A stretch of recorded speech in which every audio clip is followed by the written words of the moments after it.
My self Jagdish मानोदकर। आज हम पढ़ेंगे BS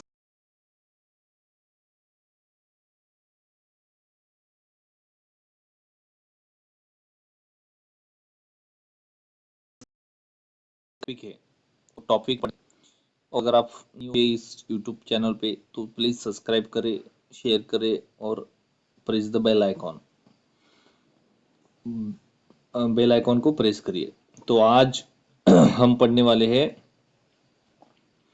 discuss the rights to be inform of the grounds of the arrest under the BNS। BNS के sections के तहत जो अरेस्टेड पर्सन है तो वो अरेस्टेड पर्सन को इन्फॉर्म करना बहुत जरूरी है, बराबर है। तो वो इन्फॉर्म करने के लिए क्या है, उसके कुछ राइट्स है। क्या है उसके कुछ ऐसे राइट्स है। तो कौन से राइट्स है, कौन से राइट्स के है उसके, और कौन से ग्राउंड से, ताकि उसको मालूम हो सके कि भाई मुझे अरेस्ट करने आ रहे हैं ऐसे ऐसे पुलिस ऑफिसर। तो कौन से राइट से वो हम अभी अभी ये पढ़ेंगे। सबसे पहले क्या है उसका मीनिंग पढ़ेंगे। मीनिंग मतलब क्या होता है, उसका अर्थ क्या है।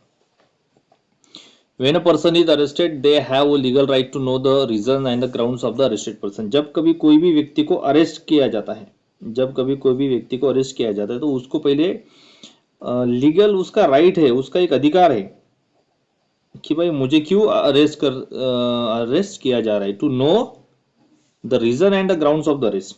द रीजन, उसका कारण क्या है, किस कारण उसको अरेस्ट करे, और कौन से ग्राउंड्स के ऊपर उसको क्या किया जा रहा है, अरेस्ट किया जा रहा है, उसको किया जा रहा है, अरेस्ट किया जा रहा है। तो इसके ऊपर संतोष मैडम गुड। हाँ, आवाज आ रही संतोष मैडम, आपको आवाज आ रही? ओके हो येते sir. Okay okay. When a person is arrested, they have a legal right to know the arrest reason and the grounds of the arrest. This ensures transparency and prevents arbitrary or the illegal arrest। तो जब कभी कोई भी व्यक्ति को arrest किया जाता है तो उसको अधिकार है, लीगल राइट्स है कि भाई मुझे क्यों आप अरेस्ट कर रहे हो और मेरा क्या कारण है कि आपने मुझे अरेस्ट किया है, कौन से ग्राउंड्स के ऊपर आपने मुझे अरेस्ट किया। तो ये मालूम होना बहुत जरूरी है। किसको मालूम होना जरूरी है? जो पर्सन को अरेस्ट किया गया है, ठीक है। और इसके कारण क्या होगा, this ensure the transparency and prevent the arbitrary और द इलीगल अरेस्ट। इसके कारण ट्रांसपेरेंसी होगी। ट्रांसपेरेंसी मतलब पारदर्शिता होगी, कायदे में पारदर्शिता, और एंड प्रिवेंट द आर्बिट्रेटरी और the illegal arrest. Arbitrary arrest और इलीगल अरेस्ट, ऐसी जो अरेस्ट है जो इलीगल है, जैसे कि पहले आपको मालूम होगा आज से 20 साल पहले, 10 साल पहले क्या था, कोई भी व्यक्ति को अगर टॉर्चर करना है तो उसको क्या किया जाता था, अरेस्ट किया जाता था। अब जो अनपढ़ व्यक्ति है तो वो अरेस्ट होगा क्योंकि उसको कायदा मालूम ही नहीं है ना। लेकिन जो शिक्षित व्यक्ति है वो क्या करेगा, व्हाई यू अरेस्टेड मी, आपने मुझे क्यों अरेस्ट किया, इसका रीजन एंड ग्राउंड बताओ, ठीक है। तो फिर ये उसके बाद क्या होगा, ये कायदा ज्यादातर इसमें आ गया। इसका मतलब ऐसा नहीं कि जब से कॉन्स्टिट्यूशन बनाया तब से हमको ये अधिकार नहीं है, नहीं, इसका अधिकार था लेकिन ये कम मालूम था, बराबर है। आपने पिक्चर देखी होंगी जैसे वो गंगा जल पिक्चर है, जैसे जो बिहार में, यूपी में जो घटनाएं होती है, तो इसमें क्या हो जाता है, जो व्यक्ति इलिटरेट रहता है, जो व्यक्ति कमजोर रहता है, तो उसके ऊपर क्या करती थी पुलिस, हरासमेंट करती थी, है ना। तो उसके कारण क्या होता था, उनका एक तो डेड होती थी, बराबर है। मॅडम, संतोषी मॅडम माईक बंद करा, कोणाचं माईक चालू आहे, माईक बंद करा प्लीज। हाँ, तो इसके कारण क्या होता था, इलीगल अरेस्ट होती थी। आपने जय भीम पिक्चर देखा होगा ना, तो उसमें क्या था, जो वर्कर्स थे और वर्कर्स को क्या करती थी पुलिस, मार डालती थी, बराबर है। तो ऐसा न होना चाहिए, कोई भी व्यक्ति के ऊपर अन्याय नहीं होना चाहिए। ट्रांसपेरेंसी होना, पारदर्शिता होना कि भाई इसके कारण हमने इसको अरेस्ट किया, इसका रीजन देना पड़ेगा उसको, बराबर है। और इसके कारण क्या होगा, आर्बिट्रेरी अरेस्ट कम होगा, इलीगल अरेस्ट कम होगा। तो ये बहुत ही इंपॉर्टेंट पॉइंट है कि भाई मुझे क्यों अरेस्ट किया, इसका रीजन दो। इसके पीछे कुछ लीगल प्रोविजन है क्या, इसके पीछे कुछ ऐसे लीगल प्रोविजन है। अभी ये जो आप जो पढ़ रहे हो तो वो पॉइंट क्या करो, आप नोट किया करो अपने नोटबुक में, ताकि वो हमको उसके बाद मालूम हो सके। इसके पीछे कुछ लीगल प्रोविजन है। कौन कौन से लीगल प्रोविजन है? Article 22(1) of the constitution of India, Bharat के संविधान में आर्टिकल 12(1) में आपको ये लीगल प्रोविजन दिए कि भाई आपको अगर किसी व्यक्ति ने अरेस्ट किया तो आप उसका रीजन पूछ सकते कि भाई मुझे आपने क्यों अरेस्ट किया। ओके, कौन सी सेक्शन के अंतर्गत? आर्टिकल 22 सबसेक्शन 1 के अंतर्गत। अब ये क्या देता है हमको? It guarantees that no person it guaranteed that what it guarantees that no person who is arrested shall be detained without being informed of the reason for his arrest, and shall have the right to be consulted and be defended by the legal practitioner of his choice. तो स्क्रीनवर दिसत नाही आहे. बरं, आपको विवेक sir दिखा रहा है क्या आपको? Are you watching screen, Vivek sir? Sorry?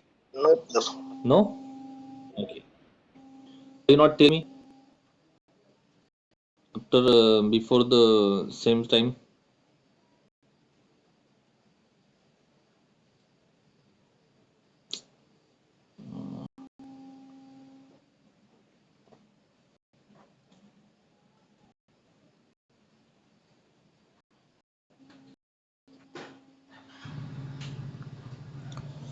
Okay, 1 minute, हो जाएगा clear.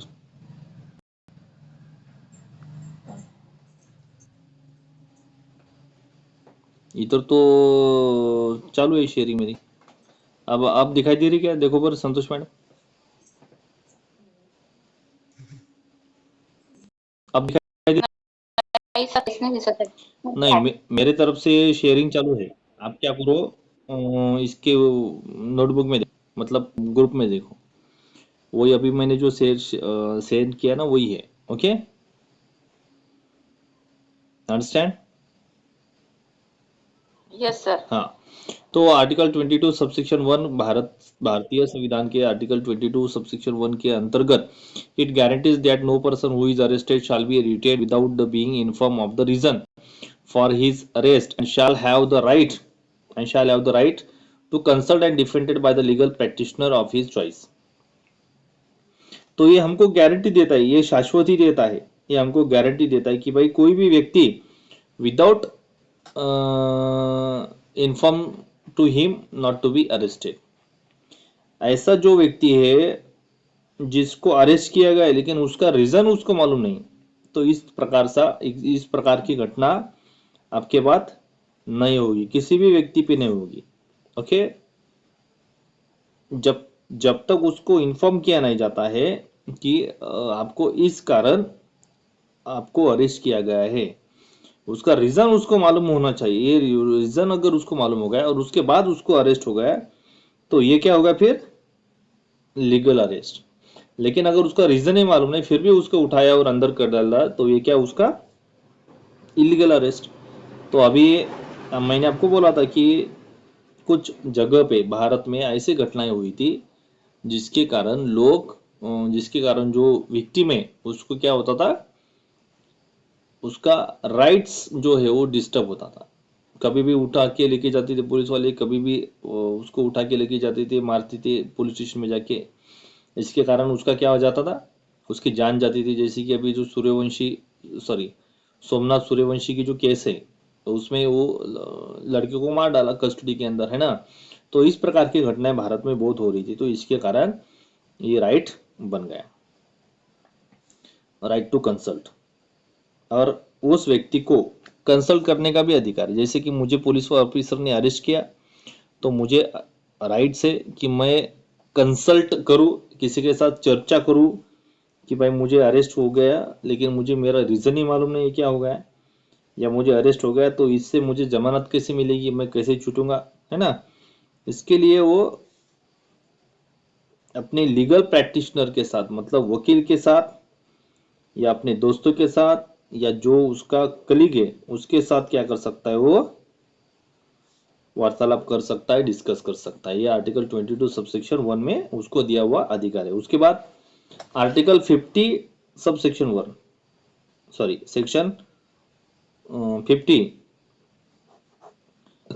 Oblique 1 of the code of the criminal procedure CrPC. ये किसका कोड है?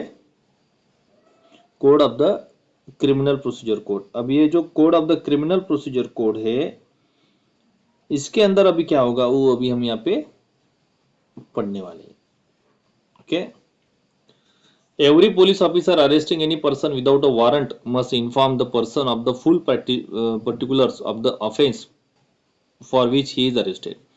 तो जो कोई भी पुलिस ऑफिसर है, एवरी पुलिस ऑफिसर, सभी पुलिस ऑफिसर को एक अधिकार है, एक उसका कर्तव्य है, उसकी ड्यूटी है। क्या ड्यूटी है? Arrested any person without a warrant must inform the person the full of the particulars of the offence for which he is arrested. अगर एक व्यक्ति है, पुलिस ऑफिसर है, जिसने विदाउट वारंट किसी भी व्यक्ति को अरेस्ट किया है, विदाउट वारंट किसी भी व्यक्ति को क्या किया है? अरेस्ट किया है, तो उस अरेस्टेड पर्सन को उसको क्या देना पड़ेगा? जवाब देना पड़ेगा, इन्फॉर्म देना पड़ेगा कि भाई आपको इस घटना के, इस आपने जो गुनाह किया, तो उस गुने के भीतर आपको क्या करना पड़ेगा? अरेस्ट किया करना पड़ेगा। ओके, ये उसको क्या होना मालूमात होना बहुत जरूरी है। Full particular of the offence for which he is arrested. और जिस व्यक्ति की, जिस घटना के लिए उसको अरेस्ट किया गया है, उसको क्या होना चाहिए? इन्फॉर्म देना बहुत जरूरी है। उसको इन्फॉर्म देना बहुत जरूरी है। अगर उसको इन्फॉर्म नहीं दिया तो अरेस्ट कैसी समझी जाएगी? फिर बोलिए, इलीगल अरेस्ट। ओके, तो ये सेक्शन 50/1 का ये पॉइंट हो गया। अभी section 75 of CrPC, section 75 of the CrPC, CrPC के सेक्शन 75 के भीतर क्या होता है देखिए। When an arrest is made under a warrant, the police officer must show the warrant and communicate the substances of the warrant to the person being arrested। पहला क्या था? Without warrant. अब क्या है? With warrant. अगर कोई भी police officer, any police officer, कोई भी पुलिस ऑफिसर अगर अरेस्ट करता है, किसको अरेस्ट करता है? अ पर्सन, कोई भी व्यक्ति को अगर अरेस्ट करता है विथ वारंट, किसके साथ? वारंट के साथ, कि भाई आपका ये वारंट है, आप क्या करो, तुरंत जल्दी से जल्दी किस में आ जाओ? पुलिस स्टेशन में आ जाओ, आप करना कर हम आपको अरेस्ट कर रहे हैं। तो उसके कारण क्या होगा? फिर उसको अरेस्ट हो जाएगी और उसका रीजन मालूम हो जाएगा। उसके बाद मुझे इस रीजन कारण मुझे अरेस्ट हो गया। गुड इव्हनिंग पूजा मॅडम।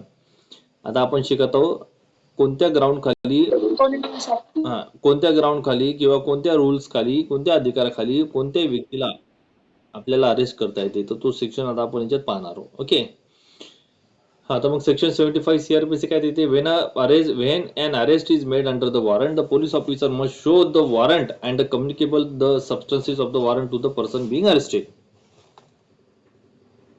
तो जो व्यक्ति को हम अरेस्ट कर रहे तो उस व्यक्ति को क्या दिखाना पड़ेगा?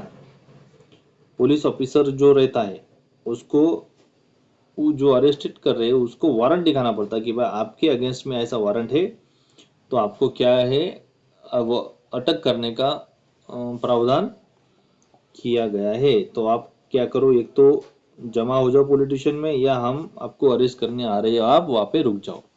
तो इस प्रकार का ये सेक्शन 75 और सीआरपीसी का एक ये है। ओके, हाँ, उसके बाद पर्पस क्या है उसका? अब ये जो लॉ बनाया है, तो ये क्यों बनाया? ये कायदा जो आया है, ये क्यों बनाया? कि भाई अरेस्टेड पर्सन को इन्फॉर्म करना बहुत जरूरी है। क्यों आया? अब पहले राजा महाराजों के जमाने में होता था कि भाई कोई भी व्यक्ति आता था, उसने अगर गुनाह किया तो उसको direct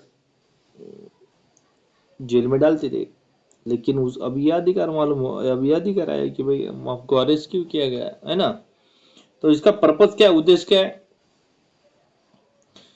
to ensure the fairness and protection of the personal liberty,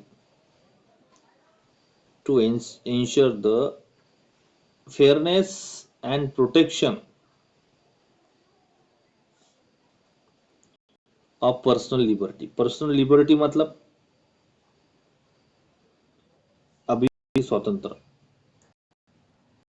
तो ये उसका उद्देश्य है कि भाई खातरी देना लोगों को खातरी करा देना कि भाई fairness and protection of the personal liberty. तो ये जो काम हमारा चालू है,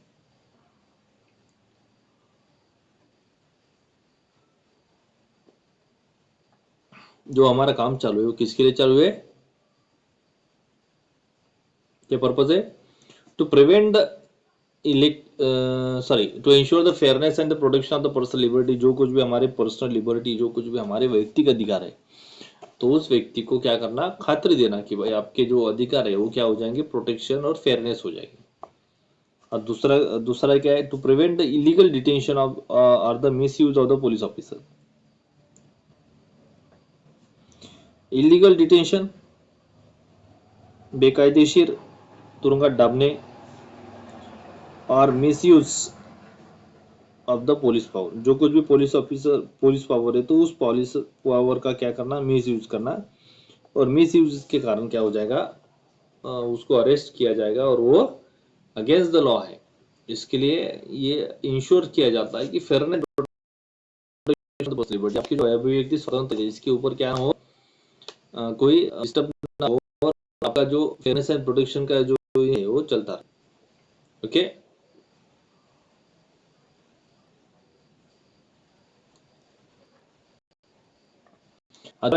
to prevent illegal detention of the misuse of police power. Police power का दुरुपयोग कम करना।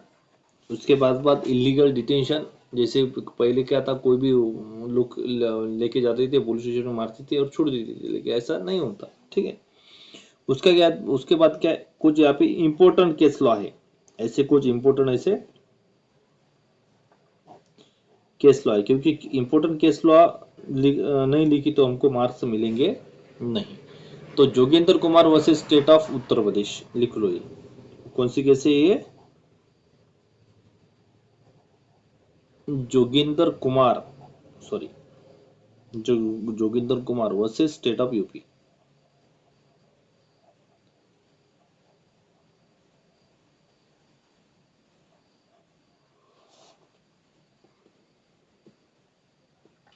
What is the name of that case?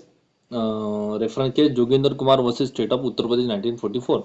The Supreme Court held that, sorry, the Supreme Court held that an arrested person must know why he is being arrested as per his fundamental right to the life and personal liberty. जो supreme court है, तो supreme court ने ये guideline दिए है। अभी जो Jogendra Kumar versus state of Uttar Pradesh 1994, तो ये केस में क्या था? उसको इलीगल अरेस्ट किया गया था, बराबर है। तो ऐसा दूसरे का न होने के लिए क्या किया? Jogendra Kumar versus state of Uttar Pradesh ने, सॉरी, जोगेंद्र कुमार ने क्या डाला? स्टेट ऑफ उत्तर प्रदेश में केस डाली। उसके बाद क्या हुआ? The supreme court held that the arrested person must know why is being arrested.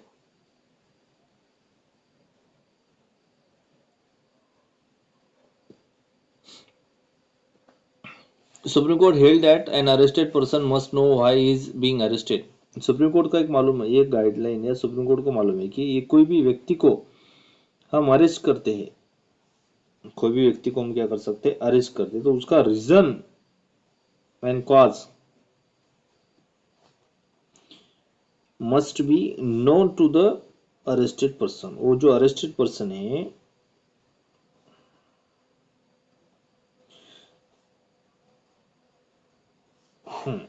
So the supreme court क्या करता है? The person reason of the cause to be known as arrested person. तो जो कुछ भी अरेस्टेड पर्सन है must be immediately inform the reason and the grounds of the arrest.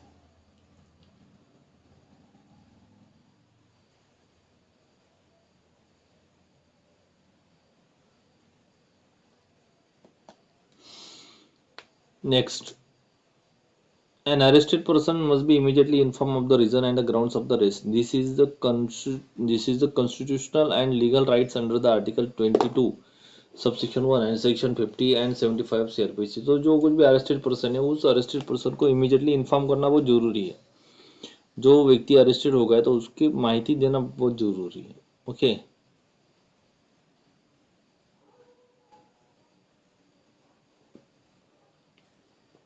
This is the constitutional and the legal right under the Article 22 subsection 1 and section 50 and 75 of the CRPC. तो ये constitutional and legal rights है.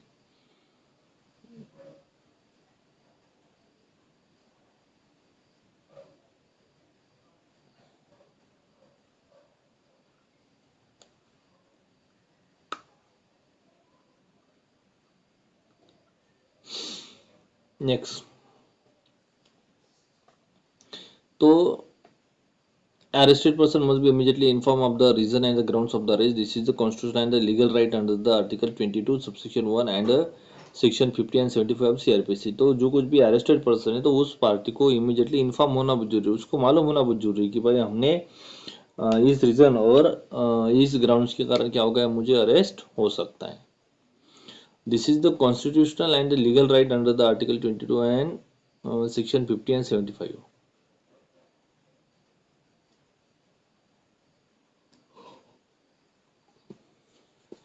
Yes, under Article 22, subsection 1 of the CRPC, section 50 and 75 CRPC.